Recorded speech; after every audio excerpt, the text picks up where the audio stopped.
우리 성도님들 무더운 날씨 속에서 평안하셨습니까?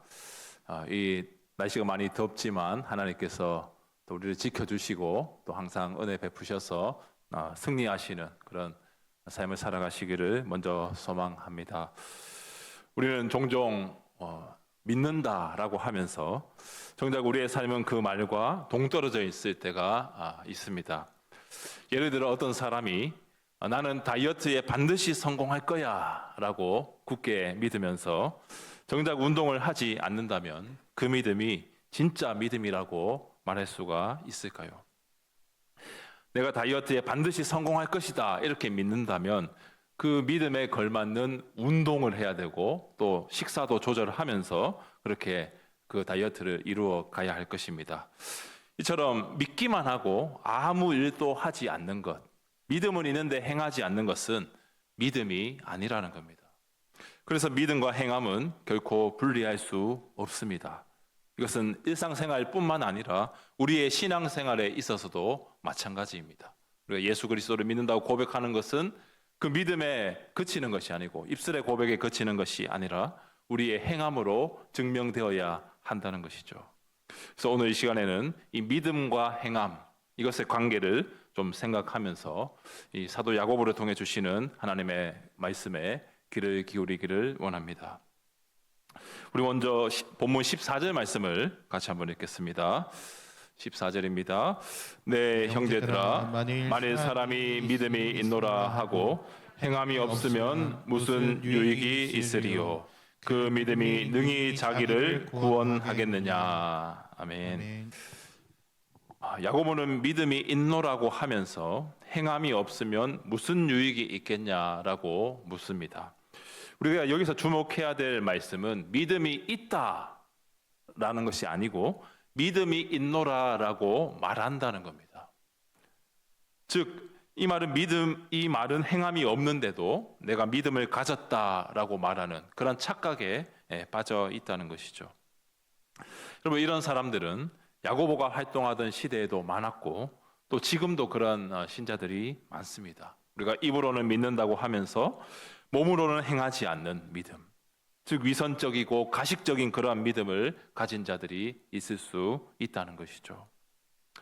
그래서 야고보는 이것을 지적하면서 이어서 15절과 16절에서는 이렇게 말씀을 합니다. 한 가지 예를 들어서 이것을 보충 설명을 하고 있는데, 만일 형제나 자매가 헐벗고 일용할 양식이 없는데 너희 중에 누구든지 그에게 이르되 평안히 가라, 덥게 하라, 배부르게 하라 하며 그 몸에 쓸 것을 주지 아니하면 무슨 유익이 있으리요? 가난한 형제 자매를 어떻게 대하는지를 보면 그 사람의 믿음의 여부가 보인다는 겁니다. 헐벗고 일용할 양식이 없는 형제 혹은 자매가 있다면 그 형제 자매는 단 하루도 버티기 힘든 극한의 상황에 지금 처해 있는 겁니다. 그래서 날마다 불안해하고 초조해하고 언제 내가 죽을지 모르는 그러한 막막한 현실을 맞이하고 있다는 것이죠. 그런데 그 형제 자매를 향해서 평안히 가라, 옷을 입어서 덥게 해라, 밥을 먹고 음식을 먹고 배부르게 해라, 이렇게 말만 하고 정작 먹을 것을 주지 않고 입을 옷을 주지 않는다면 그것은 믿음이 아니라는 겁니다. 이렇게 옷을 주지 않고 또 음식을 주지 않으면서 그냥 옷을 알아서 입어라, 음식을 먹고 배불러라 라고 말하는 건 사실상 그 형제 자매에게 관심이 없다는 겁니다. 그래서 지금 형제 자매에게 필요한 것을 주지 않는다면 그 믿음은, 그 사람이 고백하는 믿음은 가식이고 또 그 사람을 신경 쓰지 않겠다는, 내 이웃을 돌보지 않겠다는 어떤 가식적인 행동에 불과하다라는 것이죠. 이처럼 행함이 없는 믿음은 17절에 말씀하는 것처럼 죽은 것입니다. 이 말씀에 대해서 정한 박윤선 박사님은 이렇게 해석을 합니다. 말로는 믿는다고 하면서 그 믿음을 증거하는 행함이 없다면 그런 거짓된 믿음의 소유자는 구원받을 수 없는 것이다. 사람의 행함이 구원의 공로는 될 수 없으나 구원을 얻게 하는 믿음의 증거가 된다. 행함이 구원의 공로는 아니지만 믿음의 증거라고 해석하는 것이죠. 즉 행함은 믿음의 부차적인 요소가 아니라 본질적인 요소입니다. 믿음을 가지고 있는 신자에게는 행함이라고 하는 열매, 구원의 결과가 반드시 드러나야 한다라는 것이죠. 이에 대해 사도 야고보는 2장 26절에서도 이런 말씀을 합니다. 영혼 없는 몸이 죽은 것 같이 행함이 없는 믿음은 죽은 것이니라.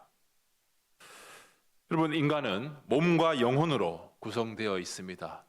이것을 이제 몸과 영혼 두 가지로 구성되어서 이분설이라 그렇게 말하는데, 어떤 분들은 삼분설을 주장하기도 합니다. 몸과 혼과 영혼, 이렇게 세 가지가 존재한다. 인간의 구성 요소가 세 가지라고 말하기도 하는데요. 이 삼분설을 이제 주장하게 되면 여러 가지 다른 신학적 문제가 생깁니다. 그래서 우리가 정통으로 받아들이지 않고, 인간은 몸과 영혼으로 구성되어 있습니다. 그런데 인간이 이 몸과 영혼으로 구성되어 있는데 영혼이 없으면 그 몸도 죽은 몸과 같습니다. 마찬가지로 행함이 없는 믿음은 죽은 믿음이다라고 하는 것이죠. 여기서 죽은 믿음이다, 믿음이 죽은 것이다라고 할 때는 생명이 없는 믿음이다라고 하는 겁니다. 그래서 행함이 없는 믿음은 그 어떤 생명력도 발휘하지 못하는 죽은 믿음, 생명이 없는 그러한 믿음, 사실상 믿음이 아니다라고 야고보는 선언하고 있는 것이죠. 그래서 행함이 없는 믿음은 그 어떠한 열매도 맺지 못합니다. 믿음의 기능을 하지 못하게 되고 결국 그 믿음은 아예 믿음이 아니다라는 선언을 받고 말 것입니다. 그래서 우리가 살아서 숨을 쉬고, 이게 숨을 쉬는 것이 우리의 생명을 보존하는 어떤 인간의 본질적인 행위라면, 믿음이 있는 사람에게 행함이 있는 것도, 행함이 따라오는 것도 이 너무나도 본질적인 요소다라고 하는 것이죠. 우리가 숨을 쉬고 우리가 살아갈 때 우리의 영혼도 같이 살아 있는 것처럼, 반대로 우리의 영혼이 소생되고 우리의 영혼이 살아나면 우리의 육신도 살아나듯이 믿음이 있는 성도에게는 반드시 행함이라는 것이 따라온다라는 것입니다. 그래서 몸과 영혼이 분리될 수 없듯이 믿음과 행함의 관계도 결코 분리할 수 없는 관계다라고 하는 것이죠. 물론 우리의 행함은 여전히 부족하고 완전하지 못합니다. 우리가 예수님을 믿고 구원받았으나 여전히 우리의 제약된 본성은 우리를 죄악으로 인도하고, 우리는 말씀으로 살아가기를 원하지만 넘어질 때가 너무나 많습니다. 선한 행실을 우리가 행해야 된다는 것을 알면서도 때로는 나의 이기심으로, 욕심으로, 때로는 어떤 갈등으로 인해서 우리가 그런 행함을 잘 실천하지 못하는 것이 사실입니다. 그러나 이 행함은 우리가 구원을 따내기 위해서, 구원의 조건으로 우리가 행하는 것이 아니라 구원받은 자로서 이 행함의 열매를 맺는 것이기 때문에, 지금은 그것이 비록 잘 안 될지라도, 때때로 넘어지고 때때로 그것이 잘 되기도 하지만 때때로는 넘어질 때도 있지만, 그렇다고 해서 우리가 점진적으로 계속해서 이 행함을 해 나가듯이, 이 행함이라고 하는 것은 우리에게서 나는 것이 아니라, 우리의 힘으로 완전히 선한 일을 행할 수 있는 것이 아니라 전적인 하나님의 은혜로, 하나님의 도우심으로 이 선한 행함을 할 수 있다는 겁니다. 그래서 행함을 낳는 이 믿음은 우리 스스로에게서 나는 것이 아니라 우리를 사랑하사 십자가에 죽으시기까지 행하셨던 그 그리스도로부터 우리에게 주어지는 겁니다. 예수님께서는 하나님과 원수되었던 우리를 위해 자신의 생명을 내어주시는 그 실천을 하셨고, 또 우리는 그 은혜의 믿음으로 반응합니다. 그리고 그 믿음은 자연스럽게 우리의 삶의 변화, 곧 믿음에 합당한 행함으로 이어지게 되는 것이죠. 이처럼 우리의 믿음이 죽은 믿음이 아니라 살아있는 믿음이다라고 우리가 증명하기 위해서는 행동으로 증명을 해야 합니다. 우리의 행함이 하나님을 구원받은 자다운 그런 모습들이 드러나야 하고, 우리의 행함을 통해서 정말 저 사람이 믿음 있는 신자구나라는 것을 우리가 증명해내야 한다라는 것이죠. 우리는 종종 어려움을 겪는 다른 우리 지체들에게 내가 기도해 줄게, 같이 기도하겠습니다, 이런 말을 많이 합니다. 힘을 내라고 권면하면서 같이 기도해야겠다, 내가 기도할 테니까 같이 힘내자, 이런 말을 많이 하지요. 그런데 정말 그 지체를 위해서 기도하기보다는 그냥 위로하고 격려하기 위해서 하나의 관용구로 기도하겠습니다, 그렇게 말할 때가 종종 있습니다. 여러분, 우리가 어려움을 겪는 다른 신자들을 향해서 기도하겠습니다 라고 말하면 정말 뒤돌아서서 그를 위해 기도해야 합니다. 그것이 믿음에 걸맞는 행함이라는 것이죠. 기도하겠다 말하고 다른 지체를 위해 기도하지 않으면 어려움이 극복되지 않습니다. 아무 일도 일어나지 않는 겁니다. 그러나 진심으로 어려움을 겪는 지체들을 위해서, 다른 성도들을 위해서 우리가 전심으로 기도하면 하나님께서 그 기도를 들으시고 응답해 주시는 것이죠. 그래서 사도 요한은 요한일서 3장 18절에서 이렇게 말씀합니다. 자녀들아, 우리가 말과 혀로만 사랑하지 말고 행함과 진실함으로 하자. 말로만 기도하겠습니다라고 말하는 것이 아니라 정말 그 지체가 염려되고 걱정이 되고 그 어려움을 이기기를 같이 소망한다면 뒤돌아서서 정말 기도하는 그 행함을, 진심으로 그를 위해서 기도해주는 이 진실함이 우리에게 있어야 된다라는 것이죠. 그렇다면 사랑하는 우리 성도님들, 누구를 위해서 기도하시겠습니까? 먼저는 우리의 가족들을 위해서, 자녀들을 위해서 기도해야 할 것입니다. 그리고 교회 안에 있는 다른 지체들, 어려움을 겪고 있고 고난을 겪고 있는 지체들을 위해서 기도해야 할 것입니다. 그리고 우리 사랑방 식구들, 또 전도의 회원들, 또 우리 다음 세대 자녀들, 이들을 위해서 여러분들이 기도해 주시기를 바랍니다. 우리가 이렇게 새벽이나 금요일이나 개인 기도를 깊이 이렇게 하다 보면 기도가 잘 안 되는 경우가 있습니다. 어느 정도 내가 기도를 많이 해서 더 이상 기도가 잘 생각이 안 나는데, 더 이상 기도할 게 없는 것 같은데, 그런 생각이 들 때가 있습니다. 여러분, 그럴 때는 나의 기도가 필요한 그 누군가를 떠올려 보십시오. 나의 도움이 필요한, 하나님의 은혜가 필요한, 어려움을 겪고 있는 다른 지체들의 얼굴을 떠올려 보시기를 바랍니다. 그러면 새로운 기도 제목들이 생각이 날 것입니다. 우리 담임 목사님을 필두로 우리 교회 지도자들을 위해서, 우리 당의 장로님들을 위해서 기도해 주시고, 또 어려움을 겪고 있는 성도들을 위해서, 우리 사랑방 식구들을 위해서, 또 자라나고 있는 우리 다음 세대들, 특별히 이 7, 8월에는 우리 교육부서들의 여름 사역이 있지 않습니까? 이 여름 사역들을 위해서 여러분들이 간절히 기도해 주셔야 합니다. 섬기는 교사들과 우리 또 청년들, 청소년들, 어린아이들, 이 모든 우리 교회 자녀들이 큰 은혜를 받을 수 있도록 여러분들이 기도해 주시는 것, 그것이 우리 믿음의 어른들로서 하나님 앞에서의 참된 행함이다라고 하는 겁니다. 이처럼 다른 지체를 위해서 기도하는 것, 특별히 어려움을 겪고 있는 지체를 위해 기도하는 것은 내가 믿음으로 구원받은 신자다라는 것을 증명하는 것입니다. 단순히 다른 성도들을 위해서 기도하는 것은 어떤 기도의 능력만 나타나는 것이 아니고, 그것을 통해 내가 하나님 앞에 나의 믿음을 고백하는 행위가 된다는 것이죠. 종교개혁 시대 인문주의자였던 에라스무스는 그리스도인의 군사훈련이라는 책에서 이런 말을 했습니다. 믿음 자체는 사랑이 동반되지 않으면 아무것도 아니다.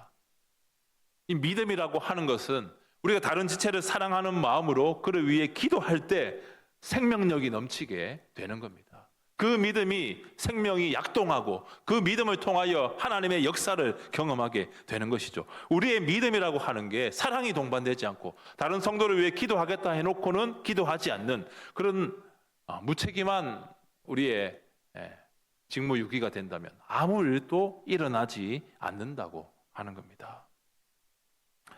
그렇게 우리가 다른 지체를 위해 기도하는 것은 믿음에 근거한 사랑의 실천입니다. 그렇게 우리는 옆에 있는 다른 지체들을 위해서, 고난과 어려움을 겪고 있는 지체들을 위해서, 우리의 다음 세대를 위해서, 우리 교회의 모든 성도들을 위해서 기도하는 그런 우리 경상교회가 되어야 할 줄 믿습니다. 한 가지 더 말씀을 나누고 싶은 것은 우리가 믿음에 걸맞는 행함을 실천할 때 그것은 정말 내 것을 나누고 베푸는 그런 삶으로 나타나야 한다라는 겁니다. 그 믿음에 합당하게 행한 대표적인 인물로 우리는 삭개오를 꼽을 수 있습니다. 삭개오는 예수님을 영접하면서 누가복음 19장 8절에서 이렇게 말합니다. 삭개오가 서서 주께 여짜오되 주여 보시옵소서 내 소유의 절반을 가난한 자들에게 주겠사오며 만일 누구의 것을 속여 빼앗은 일이 있으면 내 갑절이나 갚겠나이다. 여러분, 삭개오는 여러분 잘 아시는 대로 세리였습니다. 돈을 가장 사랑하고 모든 사람들이 자신을 손가락질하고 욕해도 돈과 자신의 명예를 맞바꾸었던, 돈이 인생의 전부였던 사람, 그 사람이 바로 세리 삭개오입니다. 그가 여리고에 살면서 예수님이 지나가신다는 소식을 들었을 때 키가 작았던 삭개오는 예수님을 볼 수 없어서 이 나무 위에 올라가서 예수님을 보게 됩니다. 그런 삭개오를 예수님은 주목해서 보시고 그를 부르실 때 방금 제가 봉독했던 그 말씀을 삭개오는 집에서 예수님을 영접하고 말했습니다. 삭개오는 말로만 예수님을 영접한 것이 아닙니다. 행동으로도 예수님을 영접한 겁니다. 예수님을 만나기 전에는 돈밖에 몰랐고 돈이 인생의 전부였고 돈만을 향해서, 물질을 향해서만 달려갔던 그의 삶, 그의 행동이 이제 예수님을 만난 이후로, 예수님을 만나 믿음을 갖게 된 이후로 이제 나의 것을 가난한 자들에게 나누어 주겠습니다. 누군가의 것을 속여 빼앗은 일이 있으면 내 갑절이나 갚겠습니다. 자신의 것을 나누고 베푸는 그런 삶의 변화가 이 삭개오에게 일어난 것이죠. 이 야고보서의 저자인 야고보는 예수님의 형제 야고보입니다. 예수님의 제자 중에 야고보는 일찍이 순교를 했었고요. 그래서 이 야고보서의 저자는 예수님의 형제 야고보인데, 이 야고보는 초대 예루살렘 교회, 그 예루살렘 교회의 지도자로서 교회를 이끌었습니다.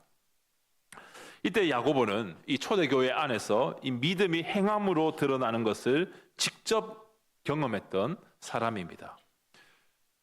그래서 사도행전 2장과 4장을 보면 초대교회 신자들이 이 말로만 예수님을 믿는다, 말로만 우리가 주님의 증인이다 라고 말하는 것이 아니라 서로의 필요를 돌아보며 물질을 나누고 같이 떡을 떼고 같이 함께 섬기는 그런 생명력 있는 믿음을 실천했다라는 것이죠.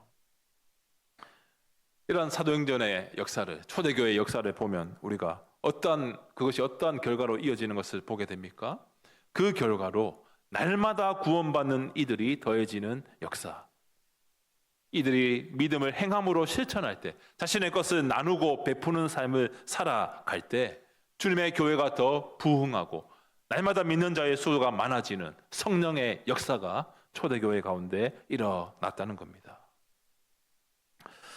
그렇게 우리 사랑하는 성도님들, 우리가 정말 하나님을 섬기고 우리가 하나님을 믿는다면 내 것을 나누고 베풀 수 있기를 바랍니다.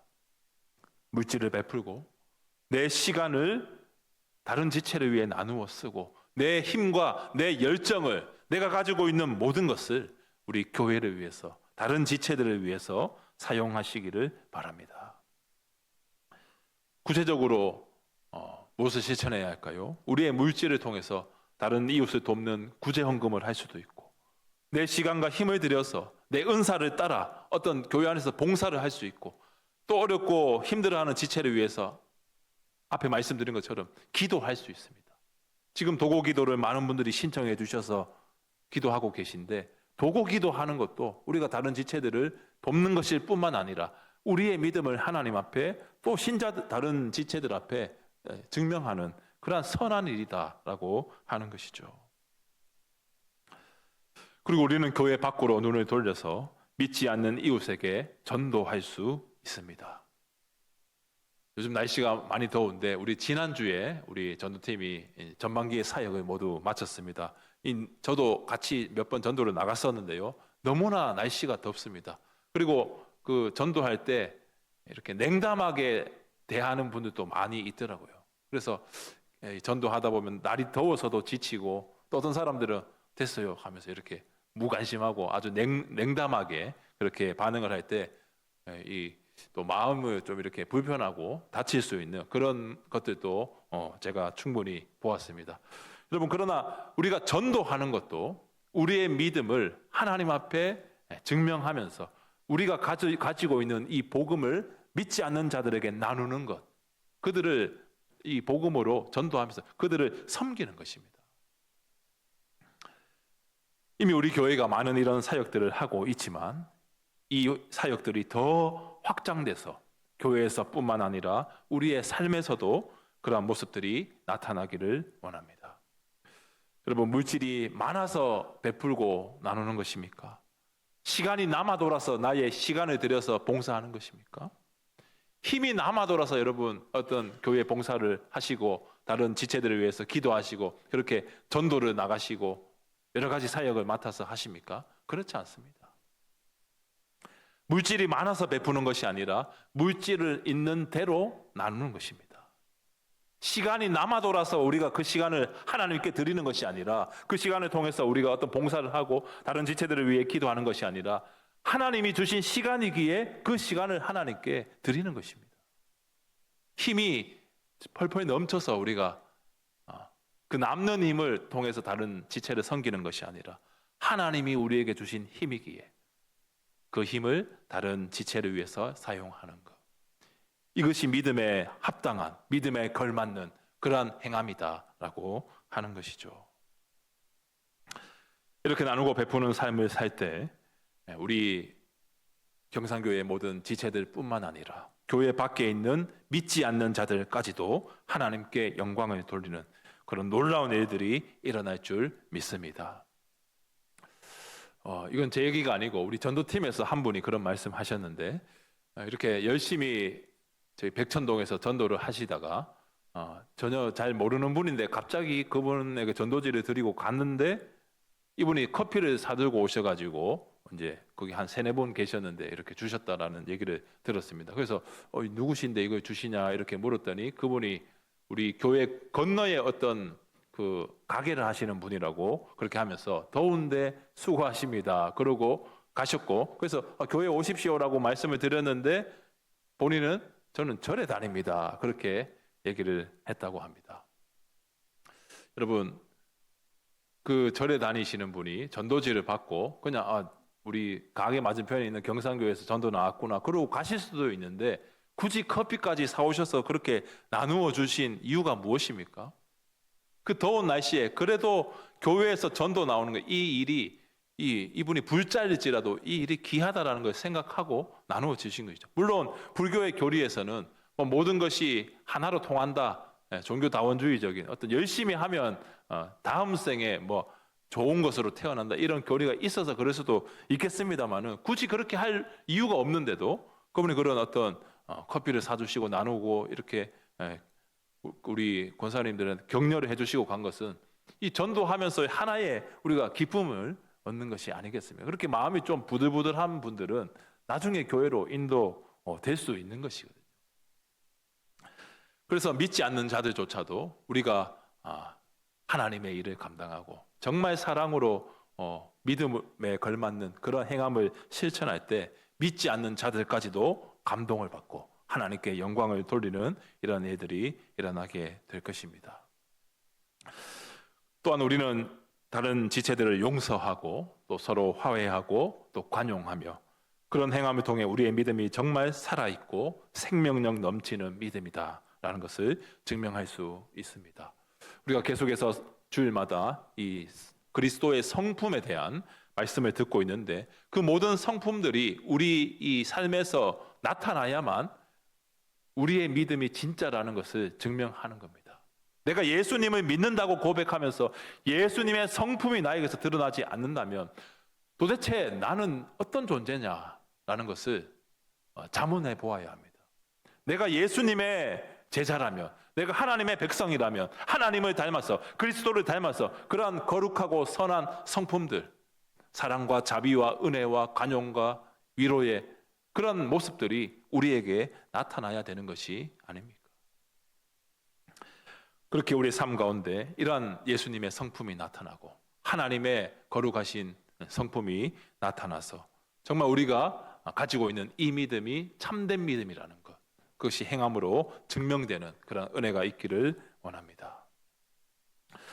말씀을 마치려고 하는데요, 하나님은 우리가 죄인 되었을 때 먼저 우리를 부르시고 독생자 예수 그리스도를 보내셔서 그가 십자가에 죽으시기까지 예수님은 복종하셨습니다. 주님이 십자가에 죽으신 것, 그것은 우리의 사랑에 대한 확증이요, 우리를 구원하시기 위한 예수 그리스도의 믿음의 행함이었다라고 하는 겁니다. 그래서 우리가 그 예수 그리스도를 믿음으로 구원을 받았는데, 그 믿는다고 고백하는 것은 동시에 그 받은 은혜, 예수님을 믿음으로 받은 이 구원을 우리의 삶에서 행하는 것, 그 믿음을 우리의 삶에서 실천하는 것, 이것이 참된 신자의 모습이라는 겁니다. 그렇다고 아무리 선한 일을 많이 하고 좋은 일을 많이 하고 그런다고 해서 천국 갈 수 있는 것은 아닙니다. 구원의 조건이 행함이 아닙니다. 그러나 우리는 예수 믿는 자로서, 예수 믿는 자답게 예수님을 드러내고 하나님의 영광을 드러내며 그 믿음을 가진 자답게 우리의 선한 행실이 우리의 삶 가운데서 나타나게 되는 것, 이것이 성령의 역사이고, 이것이 하나님이 우리와 함께 하시고 하나님이 우리를 하나님의 백성으로 부르셨음을 확신하게 되는 그런 믿음의 증거가 된다라는 겁니다. 그렇게 우리 사랑하는 성도님들, 우리가 말로만 믿는 것이 아니라 행함으로 믿음을 증명하기를 원합니다. 앞서 제가 제시한 대로 다른 성도들을 위해서 기도하고 더 섬기고 또한 내 것을 나누고 도와주고 이처럼 은혜에 반응하는 삶, 믿음에 합당한 그런 삶을 살아갈 때 우리의 믿음은 죽은 믿음이 아니라, 생명이 없는 믿음이 아니라 살아 역사하는 믿음, 하나님께서 우리의 믿음을 통하여 우리의 그 믿음을 이 선한 행위를 통해서, 행함을 통해서 하나님의 역사로 인도해 주실 줄 믿습니다. 종교개혁자 루터는 그의 갈라디아 주석에서 이런 말을 자주 했습니다. 믿음은 사랑으로 역사하는 믿음이다. 믿음이 사랑으로 역사할 때 믿음의 진정한 가치가 드러나게 되는 겁니다. 아무리 우리가 믿음이 있다고 자부해도 삶으로 드러나지 않으면 그 믿음을 아무도 알아주지 않을 것입니다. 그렇게 금보다 귀한 이 믿음을 주신 하나님 아버지 앞에서 우리의 행할 바가 무엇인지 이것을 날마다 고민하시고 우리 교회에서 우리가 섬길 수 있는 일들 최선을 다해 감당하셔서 이러한 일들을 통해 하나님이 우리를 통하여 역사하시고 이런 믿음의 주인공들이 다 되어서 하나님께 영광을 돌리고 또 우리 지체들을 유익하게 하고 더 나아가 세상과 또 믿지 않는 자들까지도 모든 자들을 유익하게 하는 그런 우리 모든 성도님들 되시기를 예수님의 이름으로 간절히 소망합니다.